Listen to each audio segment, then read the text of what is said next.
हे सगळं लिहून घेतलं तर काय बोललात? हो साहेब, घेतलंय. सुधाकर हा जे म्हणतोय हा कलकत्त्यावरून आला, तर तिकडनं आले त्याच्या वागण्यात बोलण्यात काही संभाषणात कधी काही आलं? नाही साहेब, कधीच नाही.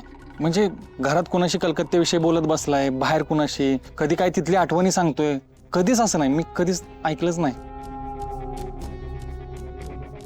असं कसं होतं? एक माणूस होतो म्हणतो मी तुझा भाऊ आहे, तुझ्या आईला म्हणतो मी तुमचा मुलगा आहे, बापाला म्हणतो मी तुमचा मुलगा आहे, तुम्ही म्हणता हो ये ये ये फार दिवस लांब होतास, आता राहतो आमच्याकडे. एक आगंतुक माणूस येतो म्हणतो मी तुमचा नात्यातला आहे आणि तुम्ही ते नातं मान्य करता. कसं काय? साहेब, प्रेमांधळा आहे म्हणतात ना, तशातला यो प्रकार आहे. तो जेव्हा घरी आला ना, त्या दिवशी मोठी आई त्याला बघून भावूक झाली, रडायला लागली, खुश झाली. आप्पा मात्र साशंक होते. आप्पांनी त्याला काही प्रश्न विचारले, सगळ्या प्रश्नांची त्यांनी अचूक उत्तरं दिली. एवढंच नाही साहेब, आप्पांनी त्याला पायावरची खून दाखवायला लावली. त्यांनी बाय दाखवला, त्याच्या पायावर खून होती, कारण गोपाळच्या पण पायावर खून होती. तयारी करून आलाय, अभ्यास करून आला. त्याला ज्या दिवशी बघितलं होतं तेव्हापासून हा मला लफंगाच वाटतो. लफंगा आहेस तू. मला सर एक काम करा, कलकत्त्याला जा, सगळी माहिती गोळा करा, शहानिशा करा, रिपोर्ट सादर करा. हो साहेब. सुधाकर हा हुशार आहे, हा तरबेज आहे, काहीतरी लपवत आहे. हा आपल्या पाठीवर काहीतरी महत्वाचं गुपित घेऊन करतोय. ते आपल्याला कळू नये म्हणून आपली दिशाभूल करतो, उडवा उडवीची उत्तरं देतो. हा म्हणतो मी कलकत्त्यावरून आलो.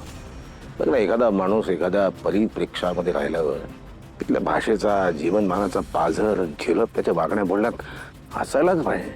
तसं याचं काहीच नाही, काहीच अंश सापडत नाही. इतकी कशी एखादा माणूस फारकत घेऊ शकतो आपल्या पूर्वाश्रमीच्या आयुष्याशी? आपल्याला कसून चौकशी केली पाहिजे. हा खरंच कलकत्त्यावरून आलाय की आणखीन कुठून?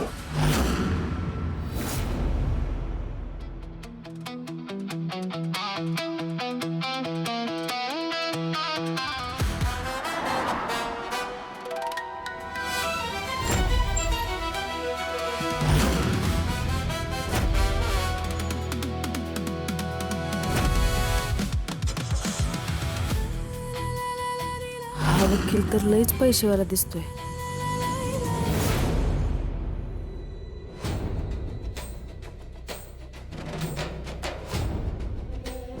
याला कुठेतरी बघितल्यासारखं वाटतंय.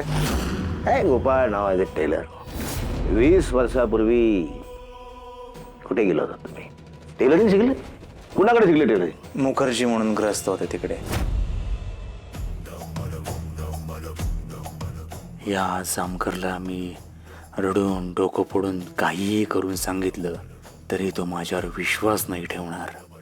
त्याला माझ्या प्रत्येक गोष्टींवर संशय येतोय. मी आता जे काही सांगितलं त्यावरही त्याला संशय आला असणार. पण मग याचा शोध घ्यायला तो खरंच कलकत्त्याला गेला तर? मी तिकडे कधी गेलोच नाही हे जामकरला समजलं तर? आणि मग वाराणसी आणि खऱ्या गोपाळबद्दल समजलं तर?